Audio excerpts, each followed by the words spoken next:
You're listening to the Spark Radio Network, internet radio like you've never heard before. Innovation, creativity, and imagination are all said to begin with a spark. So fasten your seatbelt and take the ride of your life and listen for the spark. You are listening to KLRN Radio, where liberty and reason still reign. Good morning. So glad you're here. Life is sweet here at Flo's Focus. Pull up a chair. The coffee's perked, so go ahead, pour yourself a cup. Let's have some fun and see what we can find to explore today.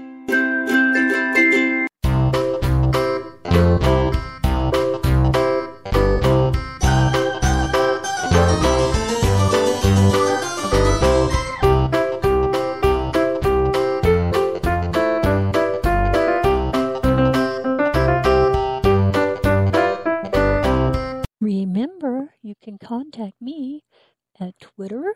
My handle is Flobo, or you can email me at flo@klrnradio, that has no spaces in between it, .com. So that's flo@klrnradio.com with no spaces in KLRN and radio, please. Thank you much. Good morning, my dear and wonderful friends. It's so great to see you today. How are you? How was your 4th of July? Our wonderful Independence Day. Good morning, my dear and wonderful friends. It's so great to see you today. How are you? How was your 4th of July? Our wonderful Independence Day. I have something I'd like to share with you, even though it's the day after Independence Day. I don't think that we can ever say happy birthday enough to our nation.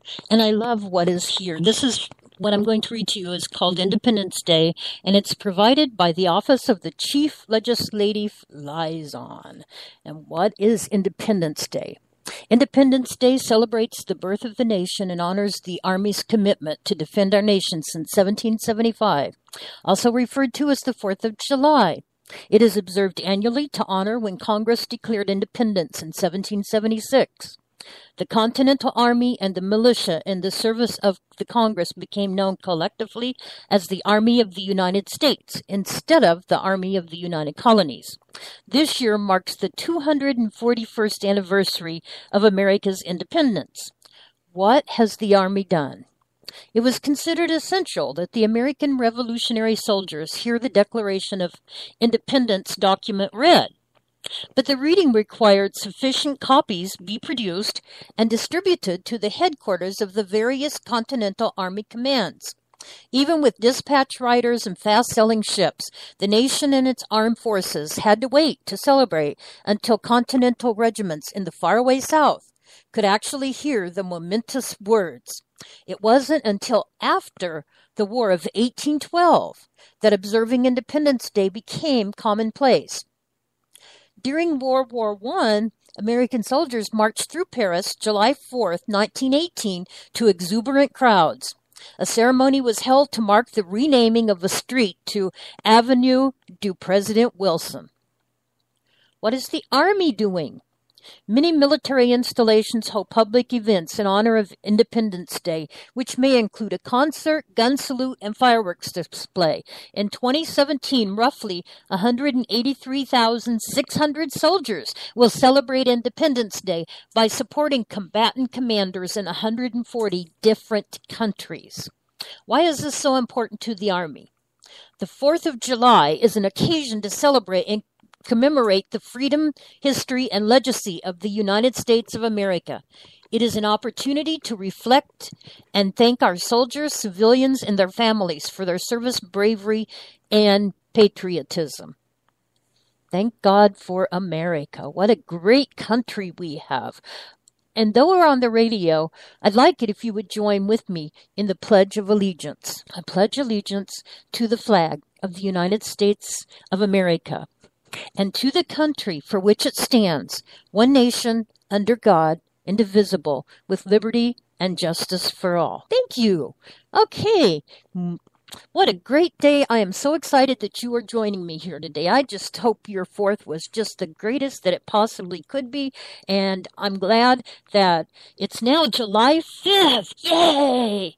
Moving forward this year. It's going quick for me. I don't know about you. Is it going quick for you too? The knowledge and care of the medical world can make a difference of life and death for our soldiers. I thought it would be interesting today to start with what was going on medically for the Revolutionary War Day soldiers and quickly advance it up. We will not go through any other time frames. We will just quickly advance up and jump into medical advancements that are on the horizon, things that they are presently working on and hope to have ready for our soldiers soon. Colonel Washington asked for funds so that his troops could be inoculated. At the time, though, it was invariolated. Again, I won't go into the difference. It is an interesting study, but we just don't have the time frame here to do that. Okay, so what happened was Washington appealed to the international public through the Pennsylvania Gazette, which published Lord Cornwallis's attempts to spread the smallpox among the inhabitants in the vicinity of York must render him contemptible in the eyes of every civilized nation. He asked the Continental Congress for funds to invariolate his troops. Back in earlier war days, I believe it was the French and Indian War, 130,000 North Americans lost their lives to smallpox. So Washington was convinced that the British had indeed used smallpox as a method of killing individuals. And in fact, there was a letter found at the PBS website, a quote here from the British Commander-in-Chief, Sir Geoffrey Amherst. Could it not be contrived to send smallpox among those disaffected tribes of Indians? We must use every stratagem in our power to reduce them. So it sounds like they indeed used smallpox. Well, in 1763, because of this, Washington stated that all letters from Boston were to be dipped in vinegar to kill the germs. And back to our soldiers, it had been stated that they needed to be invariolated so that they would not get smallpox. It did take a couple of weeks before they weren't contagious, and civilians from Britain were sent out so that they would actually give the troops smallpox because these civilians were infected with them. So it wasn't mandatory that the soldiers were in, but it was highly recommended. The Continental Congress wanted each and every soldier variolated. They were to be vaccinated because of two reasons. The first was that soldiers could easily contact smallpox from each other and from the civilian population. The other reason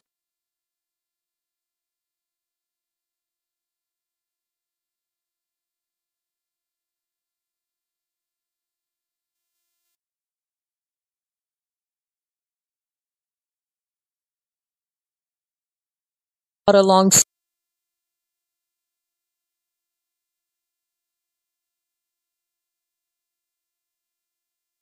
hospital. Well, there was this one patient wrote home that inch-long maggots crawled out of two patients' ears one morning, and many were already suffering from dysentery. Soldiers with venereal disease kept their mouths shut as they could be punished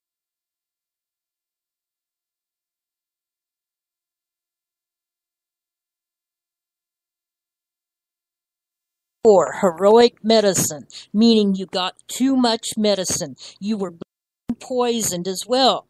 People in rural communities unaware of modern medicine and far from a physician, they seem to fare better with their chance of dying from smallpox than those who had medical intervention. Early fall of 1775, the Continental Army prepared for an attack on Canada. So this Major General Philip Schuyler leads the push. He had no department physicians, and some of his units had no surgeons. As of August, he has no hospital supplies, and already 100 of his 500 men are ill. He gives his own supply of wine to the sick, purchases medical supplies, and hires a surgeon, Dr. Samuel Stringer, with his own money. On September 14th,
not able to do much.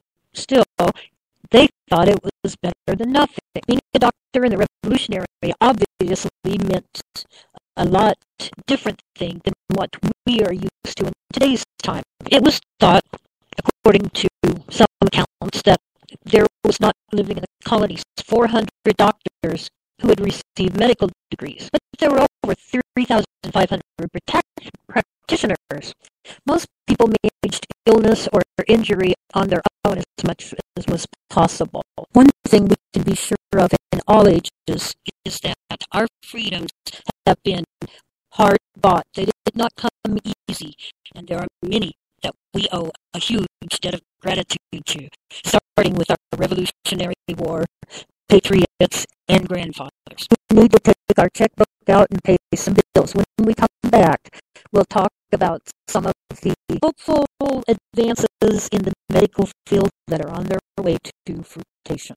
I wish some way our voices could be heard and we could say thank you from the bottom of our hearts for all you've given us, grandfathers and founders. We love you, we appreciate you, and we will do the very best to defend our freedoms that you have helped us have. Thanks to God, you stood the test. Now will we do the same?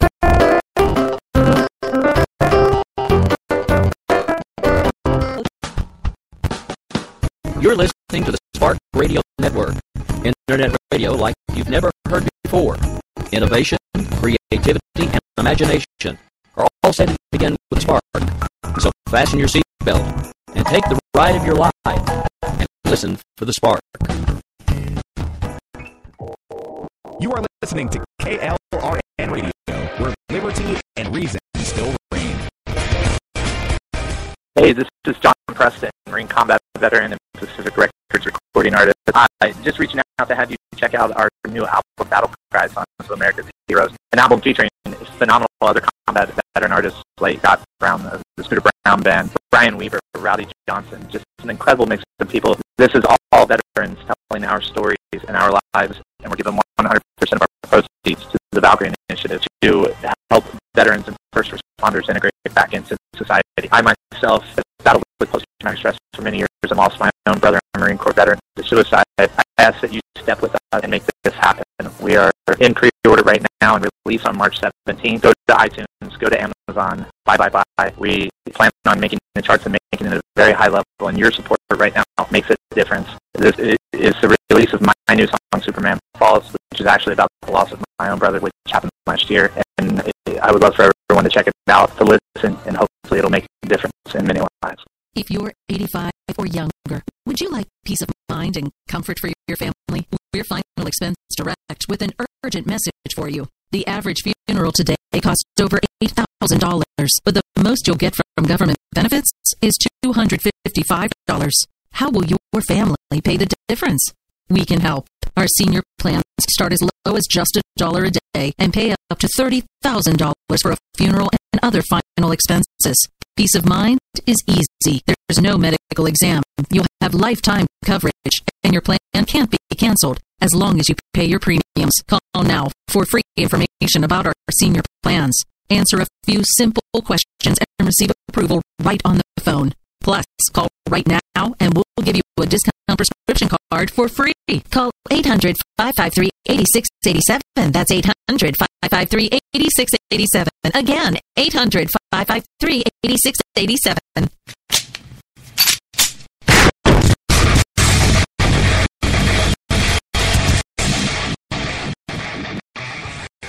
This is Slippery Trigger for Rebel Road Tactical. With proper care and feeding, your pistol will be ready when you need it. There to save your life. Shouldn't your gear be that good?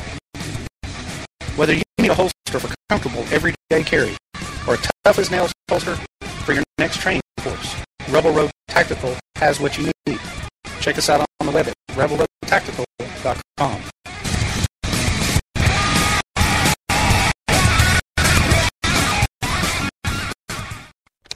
Sometimes riders feel lost, unsure why a passage may not be working.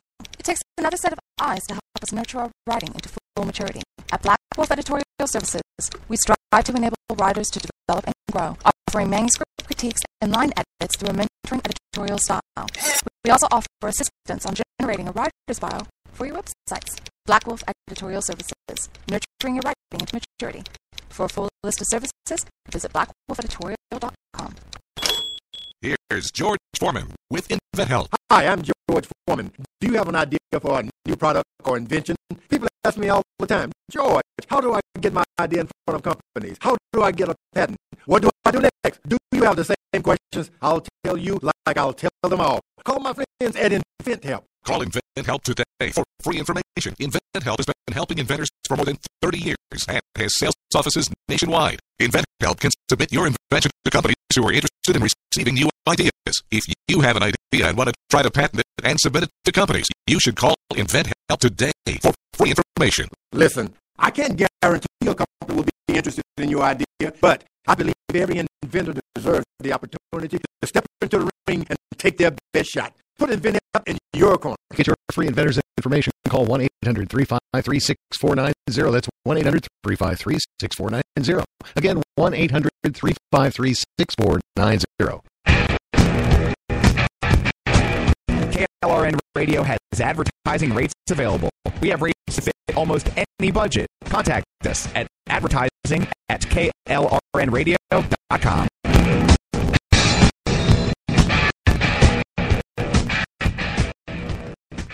You'll find me where? You'll find me where? And where is that you'll find me? Of course, KLRNradio.com. And who am I? Flo at KLRNradio.com. And also, you'll find me on Twitter, and there you'll find me as Flobo. So come look for me. I want to hear from you. It would be a great thing if we could be like zebrafish, especially for those in the military. When your heart gets tired and weary, when you're having heart failure or something happens to your heart, if we could just be like the zebrafish and grow a new heart, or maybe like the roundworm that has proven that it can regenerate its head. Can you imagine if humans could do that? Wouldn't that be wonderful? Alas, there's so many things that we are limited on, and yet we have such magnificent bodies.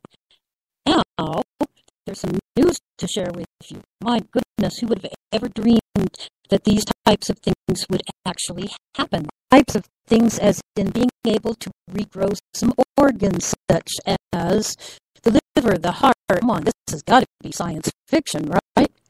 Actually, it's very interesting what our labs are doing these days. It didn't seem like there were a whole lot of organs like hearts or heads or even liver that could be regrown. Now, come with me to the laboratory. You must see some of what is happening here lately. Just won't believe it. In recent years, scientists have successfully cultivated a range of human body structures. Structures that have been successfully tested in animals, and small-scale human organs known as organoids, which are used to study human organ function and structure at a level of detail that was previously impossible. Listen to this. Scientists have now created a beating mini heart. Stem cells developed into heart muscle and connective tissue, and then they organized into tiny chambers, and they beat Evan Helway of University of California, Berkeley, professor of bioengineering and co-senior author of the study, said in a statement, "This technology could help us quickly screen for drugs likely to generate cardiac birth defects and guide direct decisions about which drugs are dangerous during pregnancy. They can make a mini heart, and it beats, guess what, real far off into the distance that they'll be able, real heart. I'll tell you a little bit about a heart pump, too, that's helping to keep a lot of people alive. Hearts are the only thing they've created, however. A list includes fallopian tubes with the same features and shapes that are particular to full-size fallopian tubes, mini brain structurally and genetically similar to the brain of a 5-week-old human fetus. Wow. It actually has functioning neurons with signal-carrying extensions like the axons and dendrites. Those are the beginnings and ends, and they have to have an axon and dendrite to meet together for the messages of the nerves to be sent. So that's what that's all about.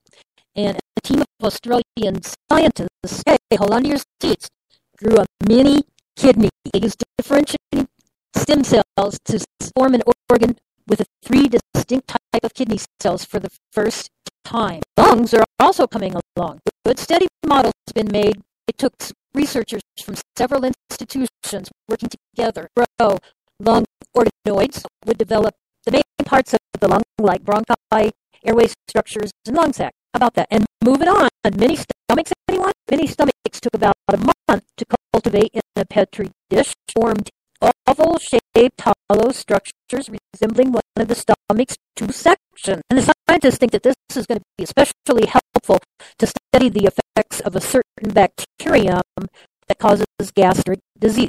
The reason they think this is because the bacteria behave differently in animal subjects. Okay, we're moving on here again. Vaginas. Transplants conducted several years earlier in 4 girls with the vagina. Okay, so they made these transplants, and it was several years earlier that they actually transplanted them in 4 girls and young women between the ages of 13 and 18. They actually corrected a congenital defect in which the vagina and uterus are missing or underdeveloped. Teenagers were examined annually for 8 years after the transplant, during which time the organs functioned absolutely normally. Of course, there is the counterpart of the penis. You all know that. Scientists at the Wake Forest Institute for Regenerative Medicine use rabbit cells to grow penile erectile tissue, transplanting the lab-grown penises into male rabbits, which then mated successfully. The U.S. Armed Forces Institute of Regenerative Medicine is providing money for this study, as the research could benefit soldiers who suffered groin injuries in combat. And Russia is not to be left out. An international team of scientists there constructed a working esophagus. Scientists tested this esophagus for durability by inflating and deflating it not once, not twice, but 10,000 times. They implanted this artificial structure in 10 rats and replaced up to 20% of the animal's original organs. Okay, now here it is. Ears. Are you ready for ears? Researchers created the ear-shaped mold by modeling a child's ear using 3D software and then sending the model to a 3D printer. Wow, about technology, eh? Once the scientists had the mold in hand, they injected it with a cocktail of living ear cells and collagen from cow. And would you believe? Out popped an ear. Guess what it was tested on? Of course, the all-familiar rat. So very interesting. We have the potential of making ears now. The liver has proven a challenge. For the first time, scientists from Germany and Israel successfully cultivated hepatocytes in the laboratory, publishing their research October 26, 2015. The journal Nature Biotechnology, director of the Alexander Grass Center for Bioengineering at the Hebrew University of Jerusalem, and the study's lead author described the statement. He said it's the holy grail of liver research. Wow. So we're going places, folks. We are going to have those possibilities, maybe not just possibilities, of regenerating body parts, which might come in very helpful for our military. It used to be the only hope for worn-out hearts was a transplant. 2 months ago, count them, 1, 2, British doctors came up with a new pump, and it enables a full recovery without need for a transplant frequently. The rate of success stands at 2/5 for all who were given this heart pump. Also, with shortages of hearts available to be given, these pumps help patients wait successfully until one is available. Some patients do recover so fully that they don't need a transplant. They are used for patients who are at end stages of heart failure when they do need a heart. There was a clinical trial where 58 men with heart failure were fitted with these pumps. So this is what happened. 16 recovered completely from heart failure, and so they had this pump removed. 18 still had a pump. 24 were waiting for a heart transplant. They would have died without this pump. Ones who had it removed, then compared with 97 healthy men who had no known heart disease. 88% of people who recovered enough to allow the device to be removed demonstrated a heart function equivalent to that of a healthy individual of the same age. Wow, is that not fascinating? So now, if you have heart failure, even major heart failure, thanks to these pumps, you may have an opportunity for life that just a few years ago we didn't have. I could see how this could be very successful for the military that are in the field as well. In June 2013, Assistant Secretary of Defense for Health Affairs, Dr. Jonathan Woodson, told the Defense Health Agency, if war is the dark side of humanity, then military medicine is the light. Here's some advancements that came straight out of Iraq and Afghanistan.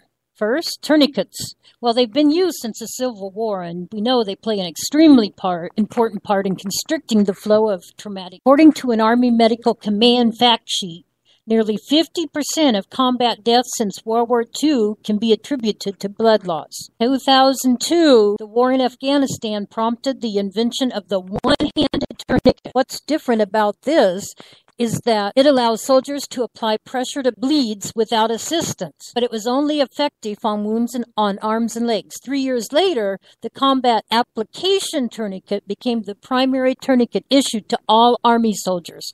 Because of its ease of use, the CAT earned its place as one of Army's 10 greatest inventions in 2005 and has been incorporated into civilian trauma care. Number 2, battlefield dressing. The past 12 years have seen numerous improvements to blood clotting, dressing with the development of the fibrin bandage, chitosan bandage, and combat gauze. So, unveiled in 2002 by the U.S. Army Medical Research and Material Command and the American Red Cross is the fibrin bandage. Clots protein in the blood with fibrinogen, a glycoprotein, and thrombin, an enzyme. Thrombin is known for helping to stop blood. The bandage reduces blood loss by 50% to 85%, according to Medcom. In 2008, combat gauze dressing became standard issue in the improved first aid kit for every deployed soldier. Wow, listen to this. February of 2008, researchers from RevMedX announced the invention of XStar, a pocket-sized injector that inserts up to 92 medical sponges into a wound and can halt bleeding within 15 seconds. Wow, that is great news. Golden Hour blood container. Now, this is named of one of the greatest Army's inventions in 2003. It allows for extended evacuation times. Because blood must be preserved at a precise temperature in order to be transfused, the container cools up to 4 units of blood, and it provides medics more time to transport the life-saving blood. Pain management. This includes a lozenge containing analgesic that provides pain relief but did not sedate the patient. In 2006, the U.S. Army Medical Department Center approved an advanced regional anesthesia which blocks nerves in the affected areas for patients requiring surgery. And this war has been known for needing prosthetics. It's both the brain-involved war and the amputation war. Prosthetics, according to the U.S. Department of Veterans Affairs, 6% of service members wounded in Iraq experienced amputation. Advancements in prosthetics include the development of robotic prosthetics and vacuum-assisted suction sockets for hip disarticulation. According to a Medcom fact sheet, more than 250 service members with amputation returned to active duty and more than 50 deployed again. And as we mentioned, brain injury, identifying and treating brain injury. That's some major biggies in this war. It's often been referred to as the signature wound of the wars in Iraq and Afghanistan, traumatic brain injuries.